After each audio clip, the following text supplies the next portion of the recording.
Hello everyone, this is Ram here and I welcome to all to Ramtek classes YouTube channel.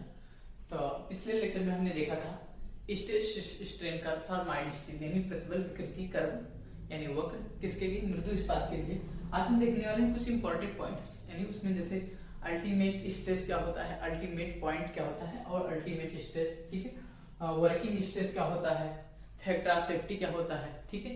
तो इसके बारे में देखने वाले हैं। तो हमारा नेक्स्ट टॉपिक रहेगा अल्टीमेट स्ट्रेस।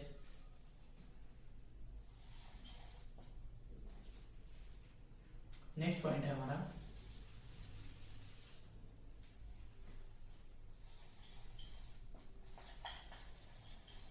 अल्टीमेट स्ट्रेस,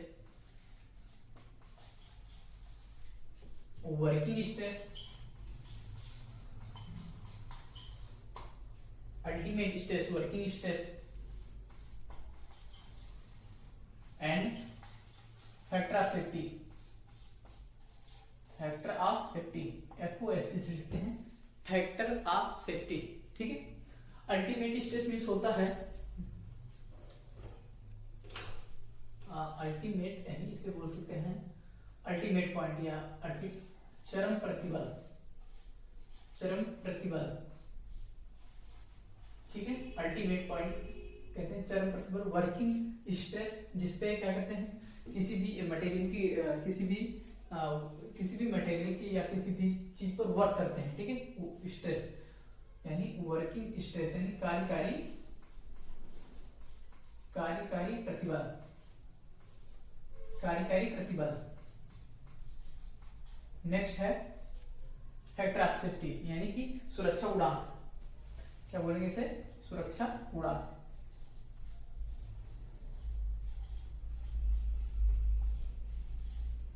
ठीक है, सुरक्षा उड़ान। तो ये है ultimate stress, working stress and factor of safety. तो पहले देख लेते हैं first point, ultimate stress. Ultimate stress यानी चरम प्रतिबल, ठीक है, चरम प्रतिबल, ठीक।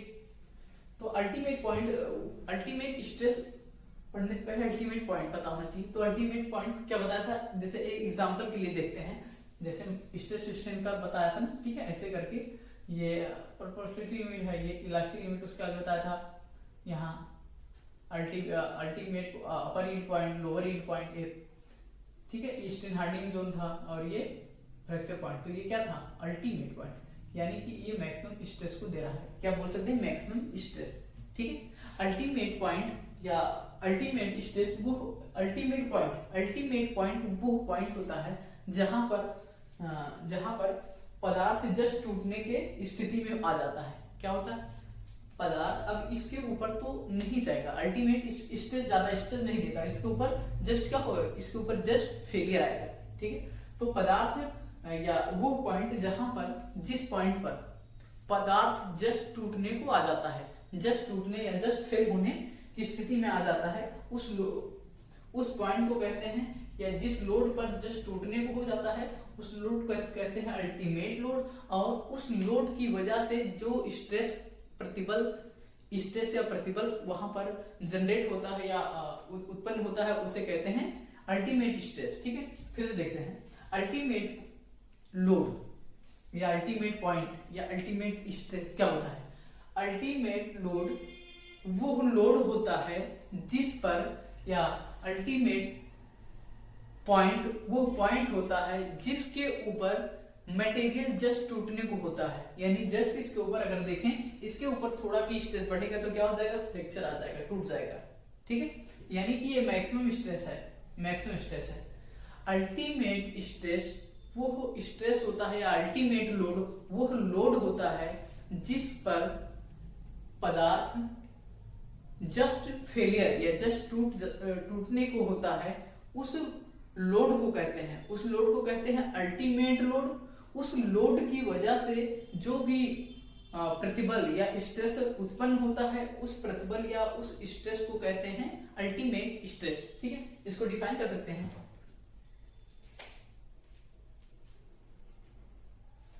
जिस लोड पर, eight which load material just tends to fail, material tends to fail, that load is known ultimate load and ठीक है, at that point stress is known ultimate stress, यानी जिस बिंदु पर या जिस पॉइंट पर मटेरियल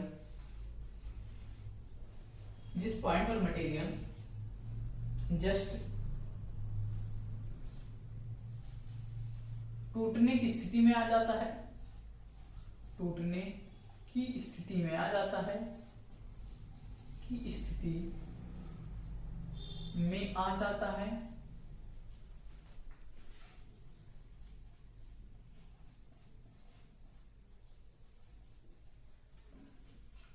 जिस पॉइंट पर, जिस लोड या जिस पॉइंट पर, ठीक है, तो अल्टीमेट पॉइंट कहते हैं उस पॉइंट पर जो लोड होता है वो अल्टीमेट लोड होता है, उस लोड की वजह से जो स्ट्रेस जनरेट होता है उसे कहते हैं अल्टीमेट स्ट्रेस। जिस लोड पर मटेरियल टूटने की स्थिति में आ जाता है उस लोड को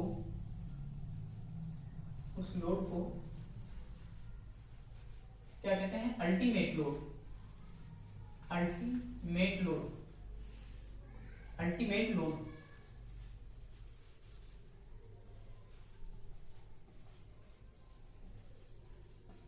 तथा उस लोड की वजह से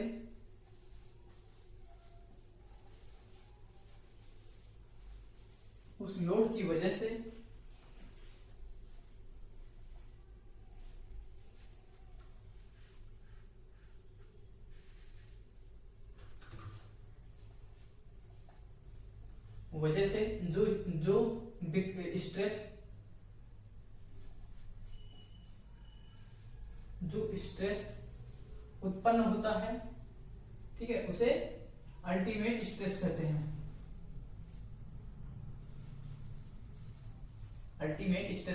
ठीक है, उसे अल्टीमेट स्ट्रेस कहते हैं। नेक्स्ट पॉइंट है हमारा वर्किंग स्ट्रेस।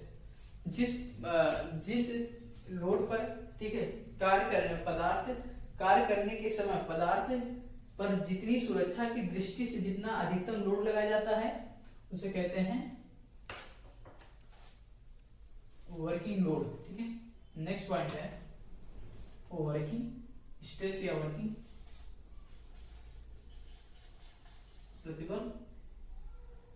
प्रतिबल या वर्किंग स्ट्रेस यानी कार्यकारी प्रतिबल।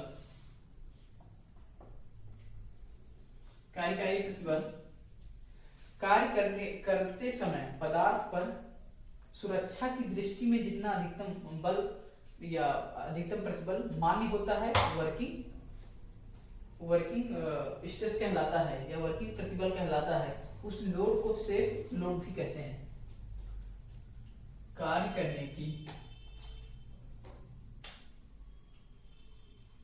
करने की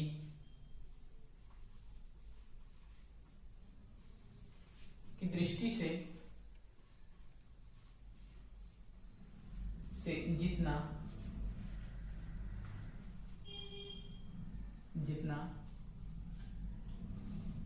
सेफ लोड लगाया जाता है, ठीक है, सेफ लोड जितना अधिक सेफ लोड लगाया जाता है,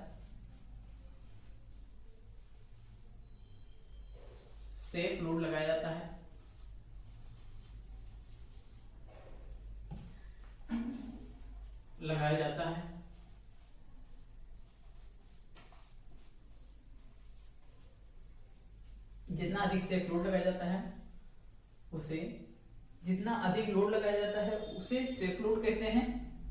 ठीक है, जितना अधिक लोड लगाया जाता है उसे सेफ लोड कहते हैं, यहीं पर सेफ लोड। ठीक है, तथा उसकी वजह से तथा सेफ लोड की वजह से लगने वाले लोड की वजह से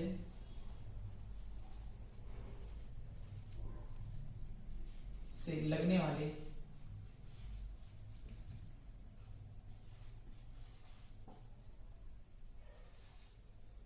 लोड की वजह से लगने वाले प्रतिबल या स्ट्रेस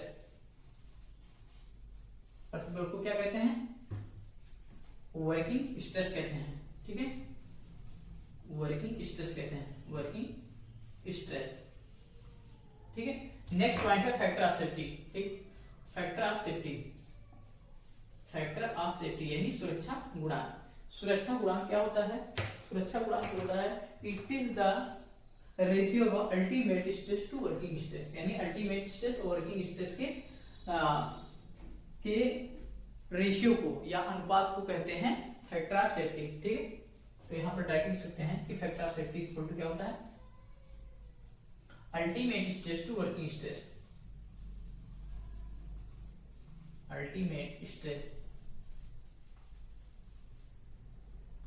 टू वर्किंग स्ट्रेस,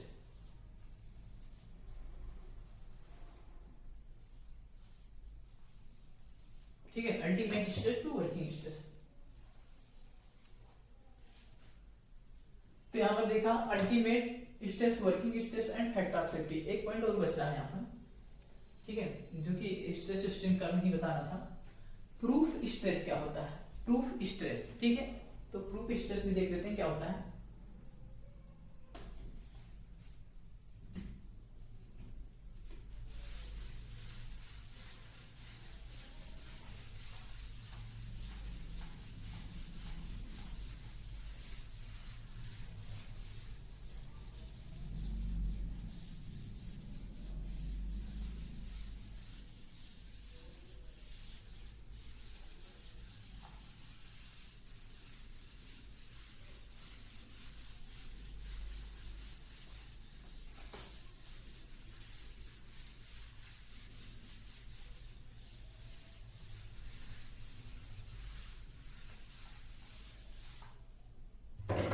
यहाँ पर एक स्ट्रेस और ध्यान रखना है, क्योंकि ये शॉर्ट क्वेश्चन में आ सकता है, लॉन्ग में नहीं लेकिन शॉर्ट में आ सकता है। या एक पॉइंट करके पूछ सकता है कि प्रूफ स्ट्रेस बताइए क्या होता है, व्हाट इज प्रूफ स्ट्रेस, ठीक है, प्रूफ स्ट्रेस। तो प्रूफ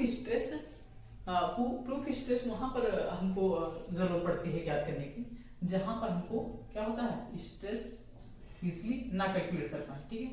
प्रूफ स्ट्रेस हमको कैलकुलेट करना पड़ता है, लाइक जैसे डक्टाइल मटेरियल होता है, ठीक है।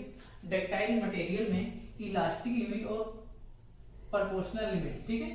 डक्टाइल मटेरियल में इलास्टिक और डक्टाइल जो पॉइंट होते हैं, ठीक है, इलास्टिक लिमिट और ductile limit, sorry elastic limit और प्रोपोर्शनल लिमिट, जो जैसे कि माइल्ड स्टील में बताया था, माइल्ड स्टील में बताया था यहाँ पर प्रोपोर्शनल लिमिट है, उसके बाद में हम यहाँ पर थोड़ा नॉन लीनियर एक कर्व आएगा, उसके बाद में हमको इलास्टिक रेंज मिलेगा, इलास्टिक लिमिट मिलेगा, उसके बाद में अल्टीमेट पॉइंट, फिर ठीक है, अल्टीमेट पॉइंट फिर क्या मिलता है, सॉरी यहाँ पर yield point, lower yield point, फिर क्या होता है प्लास्टिक जोन, फिर उसके बाद में स्ट्रेन हार्डनिंग रीजन, क्या होता है फ्रैक्चर हो जाता है, ठीक है। तो यहाँ पर हमको डायरेक्टली मिल रहा है, देखो अल्टीमेट ये हो गया प्रोपोर्शनल लिमिट और हो गया इलास्टिक लिमिट, ठीक है।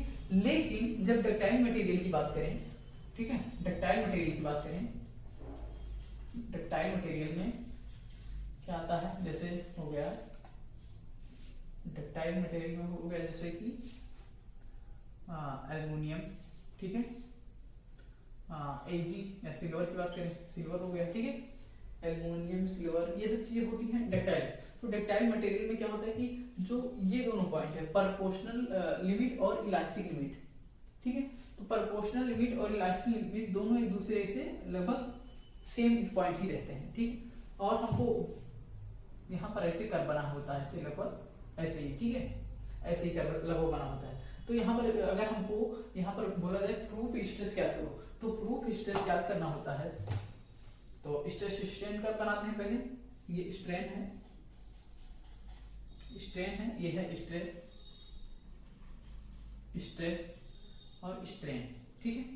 तो अगर हमको पूछा जाए व्हाट इज प्रूफ स्ट्रेस, तो प्रूफ स्ट्रेस बनाएंगे पहले क्या करेंगे, डायग्राम बनाएंगे, और ये होता है हमारा, ये 45 डिग्री पे होता है, ठीक है, ये 45 डिग्री पे, ठीक है, क्योंकि यहां से एक कर्व ड्रॉ करते हैं, इसी के पैरेलल 0.2% पे 0.2% ऑफ किसका, स्ट्रेन का, स्ट्रेन।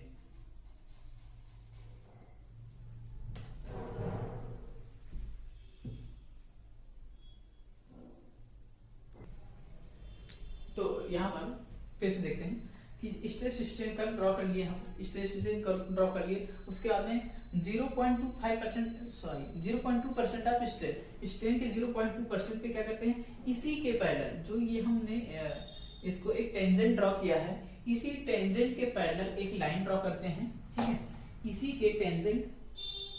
टेंजेंट के पैरेलल एक लाइन ड्रॉ करते हैं।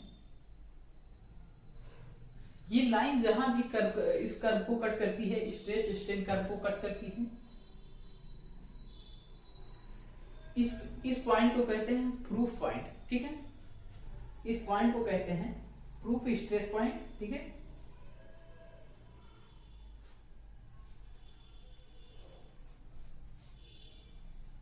ठीक है, और फिर क्या करते हैं, इसको हम ड्रॉ करके देख लेते हैं यहां पर कि कितना प्रूफ स्ट्रेस है। ये हो गया प्रूफ स्ट्रेस, ठीक है, क्योंकि स्ट्रेस वाई एक्सिस पे ही ड्रॉ किया है ना, तो वाई एक्सिस पे इसी के पैरेलल देख लेते हैं कि कितना प्रूफ स्ट्रेस है। तो प्रूफ स्ट्रेस कुछ नहीं था, बस इतना ही, ये इजी था, ठीक है, कुछ इसमें कुछ खास नहीं था। मेन चीज है इसका डायग्राम समझना, ठीक है। डक्टाइल मटेरियल में क्या होता है, यील्ड पॉइंट हमको क्लियरली गिवन नहीं होता है, क्लियरली पता नहीं होता है। जैसे क्या बताया था, एल्यूमिनियम, सिल्वर, कॉपर, ठीक है, तो ये सब डक्टाइल मटेरियल में क्या होता है, यील्ड पॉइंट हमको पता नहीं रहता है। प्लास्टिक और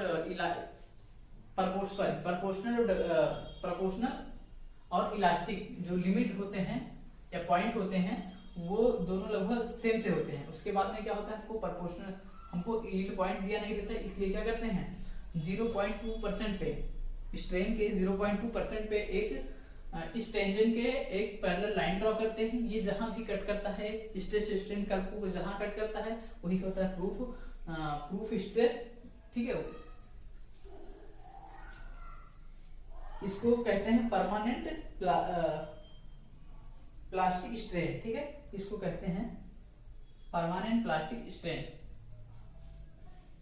परमानेंट प्लास्टिक स्ट्रेन।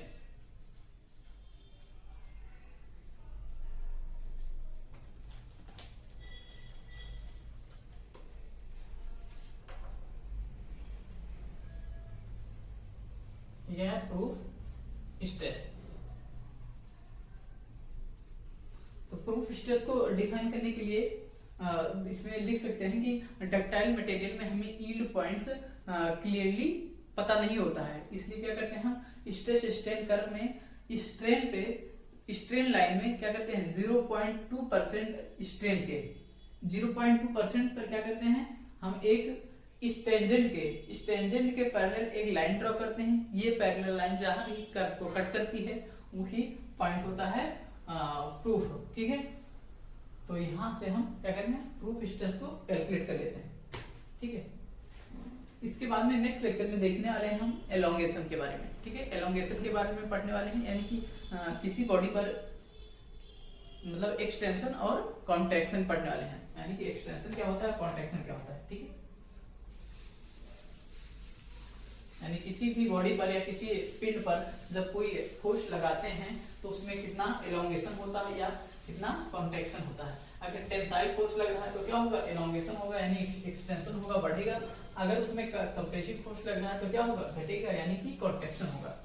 कॉन्ट्रैक्शन यानी कि एक्सटेंशन बोले या एलोंगेशन बोले, एंड कॉन्ट्रैक्शन बोल सकते हैं। होता क्या है सब चीजें, ठीक है।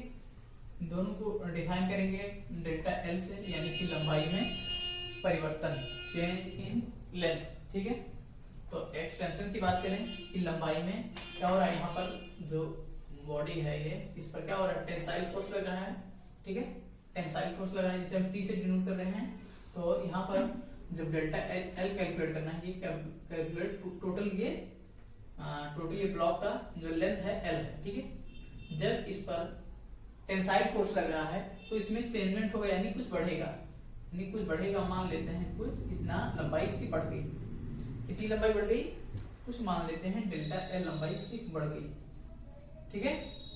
और अगर यहाँ पर बात करें इसकी कॉन्ट्रैक्शन की बात करें तो ये कोई बॉडी है जिस पर कंप्रेसिव फोर्स लग रहा है, जिसे हम मान लो C से डिनोट कर रहे हैं, कंप्रेसिव फोर्स है, ठीक है। तो कंप्रेसिव फोर्स है यानी कि लंबाई इसमें क्या होगा, कमी होगा, लंबाई में होगा कमी। लंबाई जो प्रारंभिक लंबाई है L है, ठीक है, इसकी भी प्रारंभिक लंबाई L है, इसकी भी प्रारंभिक लंबाई L ले रहे हैं, तो ठीक है, दोनों अलग अलग चीजें हैं, लेकिन ठीक है यहाँ पर देखते हैं। तो अगर इस पर क्या है फोर्स लगेगा तो ये घटेगा, इसकी लंबाई में कुछ कमी हो जाएगी, ठीक है। लंबाई में कमी मान लेते हैं डेल्टा एल है, ठीक है, डेल्टा एल लंबाई कमी हुई तो डेल्टा एल कैसे कैलकुलेट करेंगे, यानी कि जो परिवर्तन हुआ है डेल्टा एल हुआ है, चेंजमेंट हुआ है, उसको कैसे कैलकुलेट करेंगे आगे देखने वाले हैं, ठीक है। यहाँ पर जो डेल्टा एल की बढ़ोतरी हुई है कैसे कैलकुलेट करेंगे, इन सबको आगे देखने वाले हैं, ठीक है। आज के लिए बस इतना ही, थैंक यू।